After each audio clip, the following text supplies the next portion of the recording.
You Motherfucking.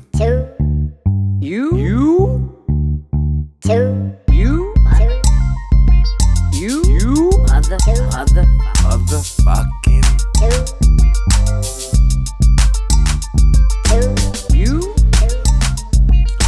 So this is a quick response video to nigga Zone and Aztech101.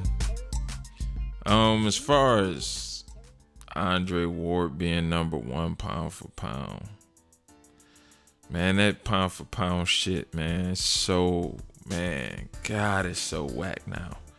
Like, we have to go through the whole longest the motherfucker ain't getting beat up, he winning 10-9 shit all over again.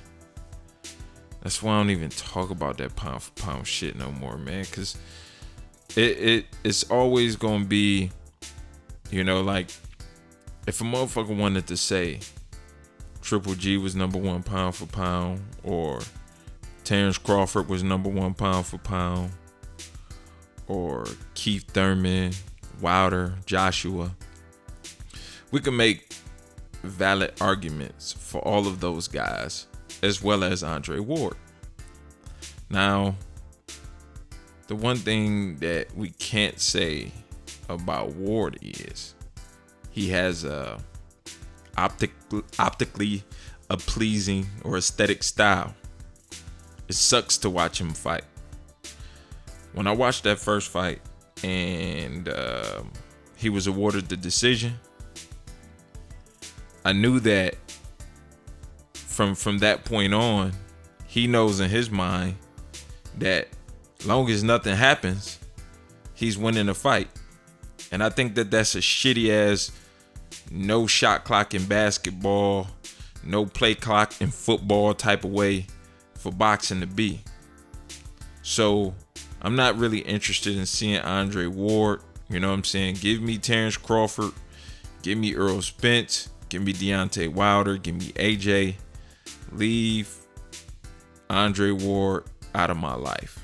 I don't need to see Andre Ward fight no more. And he can have pound for pound number one if that's what y'all want to anoint him. But even if he is number one, there is no gap, no space between him, number two, number three, number four, number five. I mean, virtually, if you give him the 10 for being pound for pound, the next motherfucker got to be 9.9. And the one under him got to be about 9.5. And the one under him got to be about 9.3. 2 wins over Kovalev is pretty good. But might I say, for instance, Kovalev and Triple G was basically the same motherfucker. So let's say somehow, some way, Canelo was to pull off the upset and to get the win over Golovkin. I don't see how Canelo couldn't be number one with a win, especially if he gets the knockout over Golovkin. If Ward gets the anointment after beating Kovalev, and I guess you could say beating, you know, Chad Dawson 5 years ago, and Carl Froch prior to that, and Mikhail Kessler prior to that.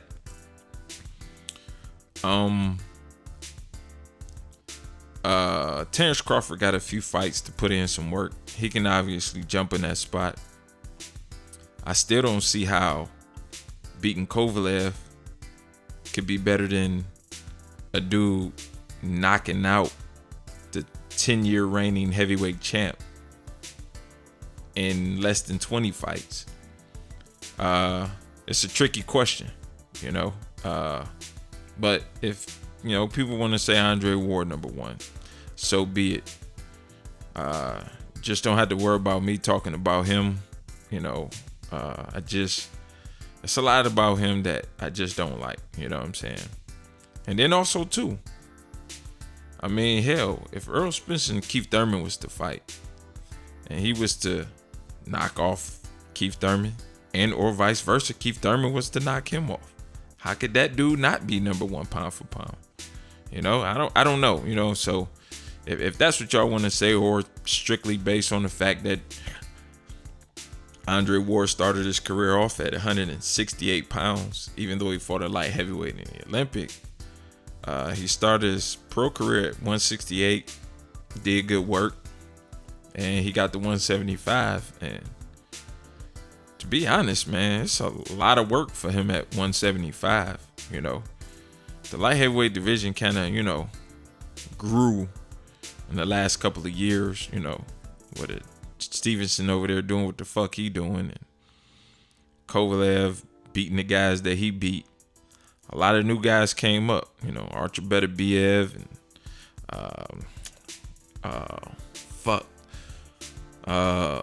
David Benavidez.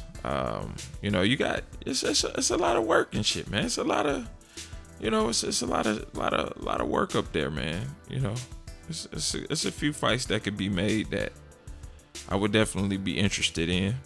You know, you got Joe Smith Jr., you got Sullivan Barrera, you got Shani Monahan. You know, of course, you got Adonis Stevenson. You got Alvarez. Some fights that could be made, you know, for a dude to really solidify himself at 175. Just beating Kovalev. You know, it's just beating one dude. Because the dude could get knocked off in his next fight. And then we'll be having the same discussion all over again about the remaining motherfuckers, you know, who left.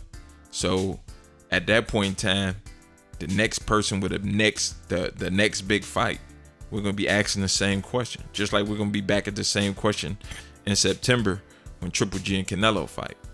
So, you know, it really don't matter, man. Because ain't nobody really just going out. You know, everybody got work to do. Because even if Canelo was to beat Triple G, there's a whole slew of middleweights that he need to go beat, you know. Because me in my eyes, I believe that Jamal will beat Danny Jacobs, Triple G, Canelo, Lemieux, Cotto. I think he'll beat all of them dudes. The problem is him getting the opportunity. So if the dude was to do some shit like that, would he be number one pound for pound? Could he overtake Andre Ward? Because you know Andre probably is going to sit on this shit for a few minutes, you know, a few months, maybe a few years. You know, it might be, you know, 2020 before he's in a big fight again. And we can't be sitting around still calling him pound for pound number one if other dudes in other weight classes going around cleaning up the mess. So for me, man, I'm not a fan of Ward, not at all. I don't like to see him fight. That style, you know, he's like fourth on my list of fighters that I do not want to see on TV at all. You know, Ricky Hatton, Klitschko was 1 and 2 for me for a long time. Then you had Bernard Hopkins. As far as active fighters right now, I would probably say Sean Porter would be number one on fighters that I just absolutely positively do not want to see in the ring.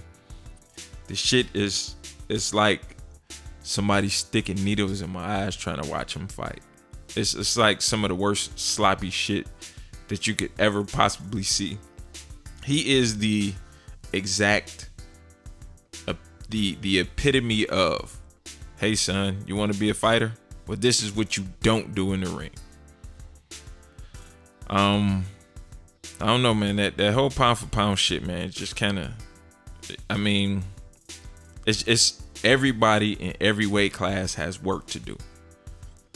You know, nobody has really, the closest thing that anybody did to cleaning up a weight class in recent years will be Terrence Crawford, especially if he can get this Ndongo fight, you know, because he literally will have pretty much not left a stone unturned. And we can see him doing good stuff up at welterweight, but that's yet to be seen. So if this Ndongo fight comes off and it plays out the way we think it will, Terrence Crawford could definitely stake his claim for being number one pound for pound. You got Lomachenko. He got a lot of work to do. But if he was to put together a couple of strings of wins, I mean, Gervonta Davis, I don't understand why Gervonta Davis's punk ass promoter would not want him to fight the most popular guy in the division, being that 130 is not usually a hot division. Why wouldn't you want your fighter to fight in a big fight in his division before he moves up to another division? I just don't understand that shit. But maybe they don't have the faith in him. Maybe they don't think he's the goods. I think he got as good a chance as anybody at beating Lomachenko. But you know that I was saying, if you can't fight today, can't fight tomorrow. And maybe the motherfuckers just don't believe he can fight. But I will reserve my own pound for pound shit toward the end of the year, man. We got a lot of big fights planned and a lot of big fights coming up, man. You got guys like Spence getting that knockout on Brook, and let's say he was to pull off a Danny Garcia fight, knock Danny Garcia out. That's good shit right there. You got Triple G Canelo, which is a big fight. AJ Wilder potentially, and I mean just the fucked upness of boxing.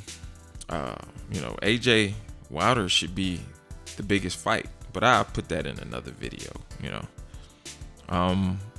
So as far as this pound for pound shit go, man, go ahead, give it the award.